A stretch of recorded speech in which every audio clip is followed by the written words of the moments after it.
Hey you guys, it's your girl Yoshi, back again with another video. Doing random stuff as I do. Good morning, good evening, good night. Right now it's 9:29 a.m. And it's not really early, but it's early. I'm tired. I didn't really get the greatest amount of sleep, but I'm hungry. So here's a quick and easy way to make you some food when you're lazy like me. So this is my newest gadget from Temu. It's an electric cooker.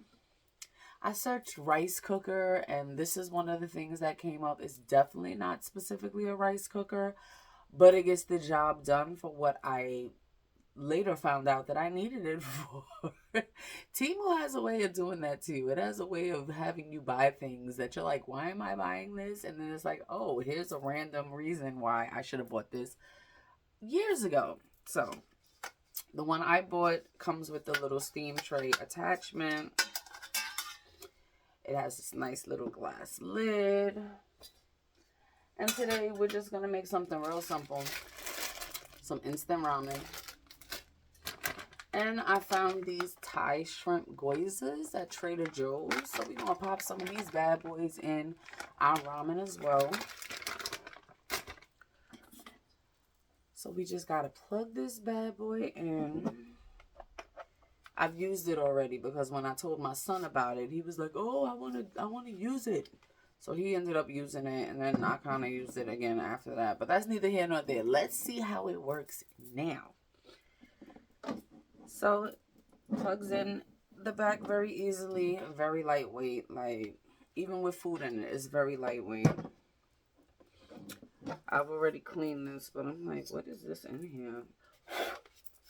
Stuff from the box. Because I store it in the box. But anyway. So we're just going to plug this bad boy in. Oh, where's my extension cord? No, that's not what I'm looking for. I'm looking for this over here. Trying not to unplug my daggone ring light. Here we go. I should have had all of that together. So it has two settings. It has a high setting and a low setting. Don't get me to lying. I don't know what the specific temperatures are. But there you go. High and low. High can be really hot though. So this water is cold. Straight from the tap. I'm just going to pour it in here before I turn it on. That's enough. And I'm going to turn it on to the high setting. So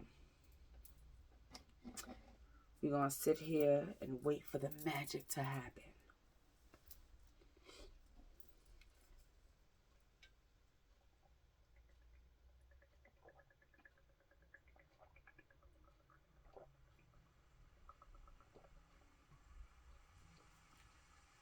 I don't know if you can hear it, but there's a sizzle going on already.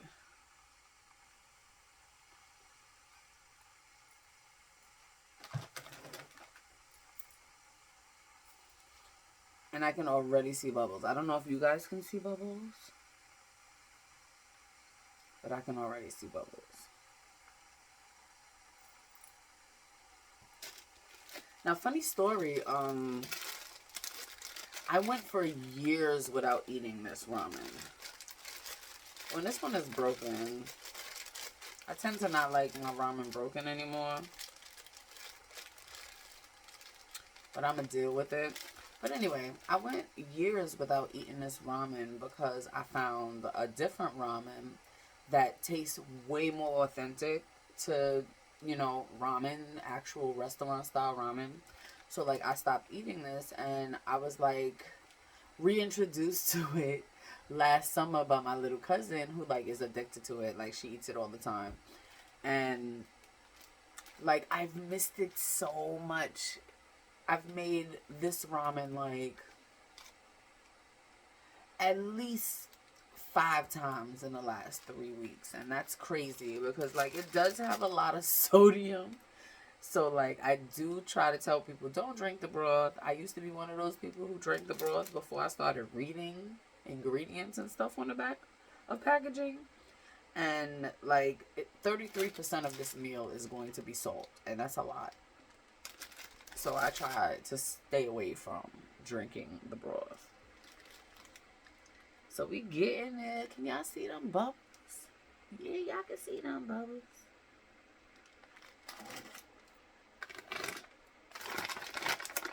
Now, I love me some Thai style anything. These are fattening though.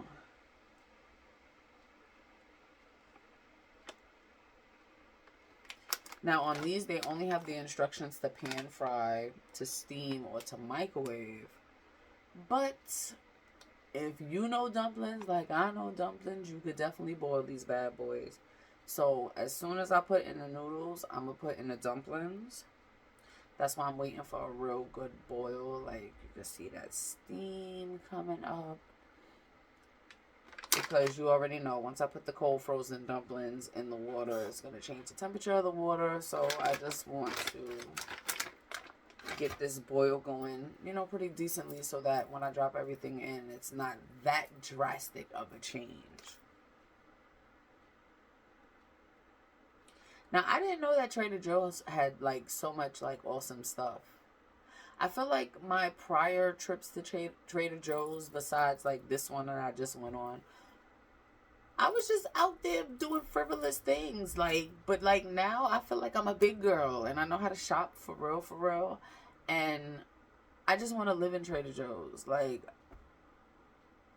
I'm going to be back around where Trader Joe's is in 2 weeks, and I swear I'm going to spend so much money in there. Like, I don't be preparing myself to, like, shop.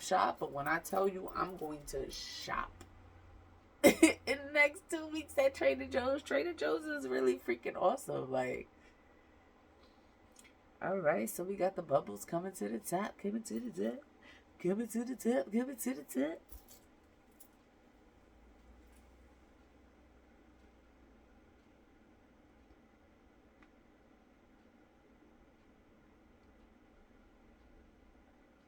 Like, I find gadgets like this to be so freaking cool. Because, like, when I was, like, in college, going to college, things of that nature, like, maybe I would have ventured off. Hi, Misty. Y'all see my cat in the back?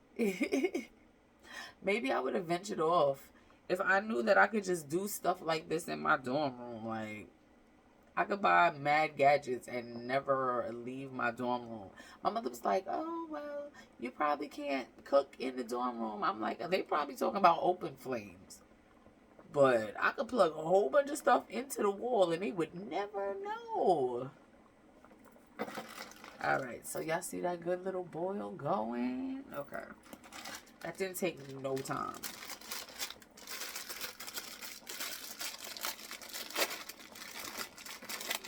Now, my son, when his ramen is broken, he just eats the broken pieces like chips. See how it's broken? Oh, it's not a perfect square. But I'm not a fan of that neither.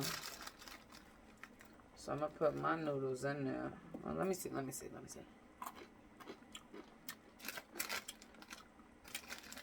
It's not bad, actually. Ooh, I'm going to drop my damn chopsticks. I think I am going to eat them ramen pieces. So they say that 3 of these dumplings are 160 calories. That's a lot. This did not rip right. But I didn't want to rip it all the way across anywhere. I'm just going to pull them out. This little hole I made. Oh, they're nice size. 1.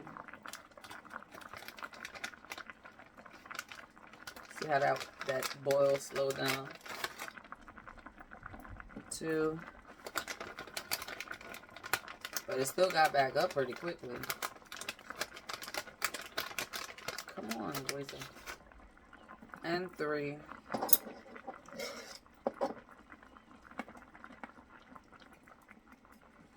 Everybody get in there together.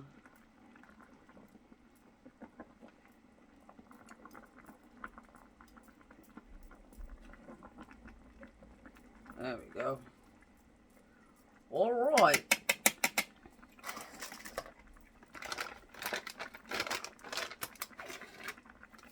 So we're going to let this boil.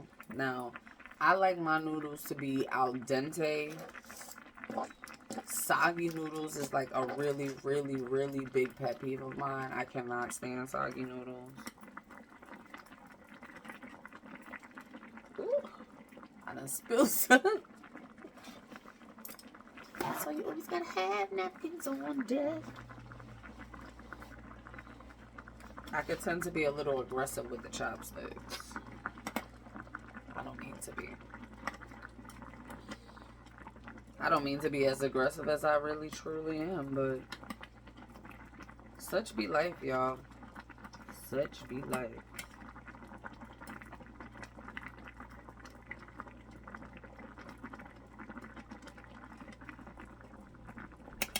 Now, what I liked about the advertisement for this little cooker is that it was like, oh, you could use it as a hot pot. At first, I'm like, how am I use it as a hot pot? But, like, once I used it, like, y'all see this consistent boil? You could definitely use this as a hot pot. And I think that at some point in time, I'm going to do that. Like, little date night, little thing. Get a whole bunch of, like, you know, thinly sliced meats and vegetables and seafood. And, you know, make a nice broth and do a hot pot. Like, sounds really amazing.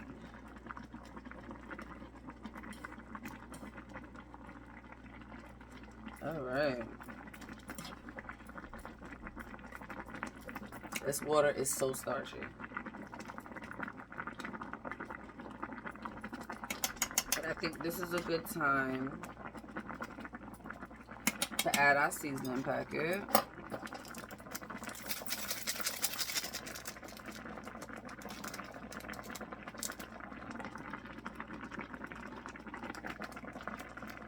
I always do this.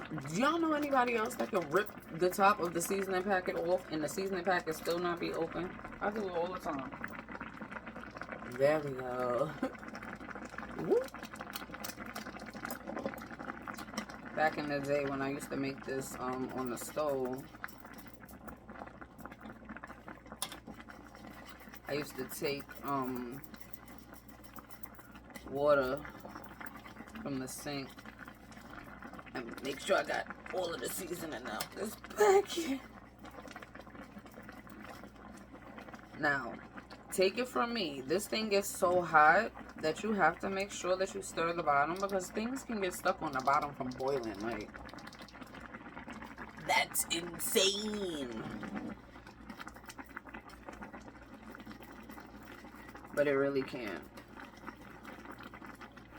So, like, some of the noodles, like, I'm feeling getting stuck. That has gotten stuck. Alright, so I think we at a good spot. Gyoza is so big, it's falling apart. Oh, I just broke one.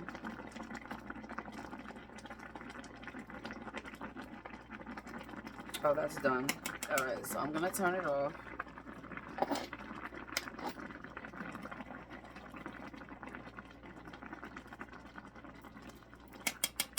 And what I tend to do as a fail-safe, like, I unplug it before I start eating because, like, I don't think anybody wants to be electrocuted when they're just trying to eat some noodles. So, as I said, it's still very lightweight, even though I got a whole bunch of stuff in it. Ooh, all right. Taste test, y'all.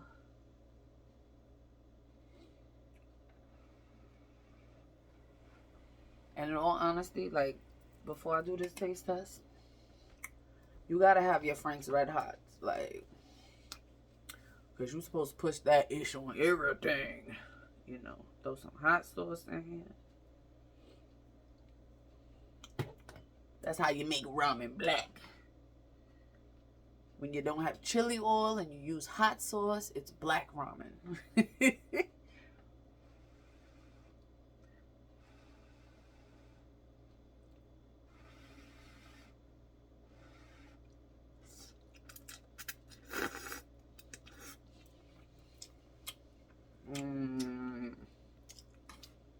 telling you, the hot sauce makes all the damn difference. Oh, my glaze is falling apart.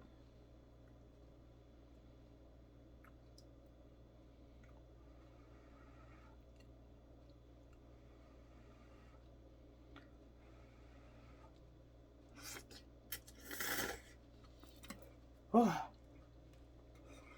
Ah.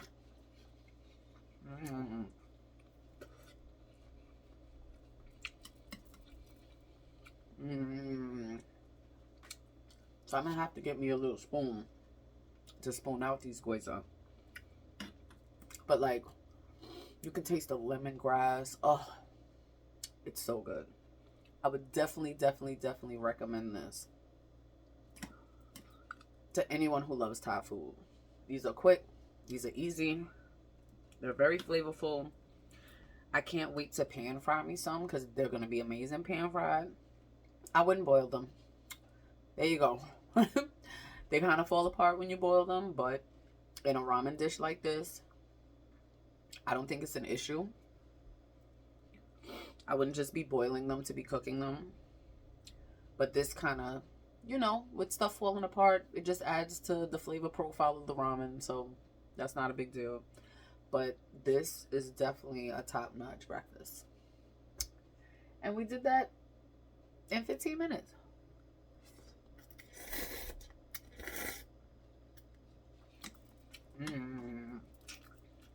And a lot of it was me talking. So thank you guys for coming to visit me. I gotta put some more hot sauce on my ramen and devour it like the savage that I am.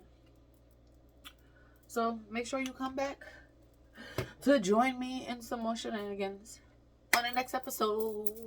I don't even know what the next episode is. I'm still supposed to be doing my seedlings. So come back.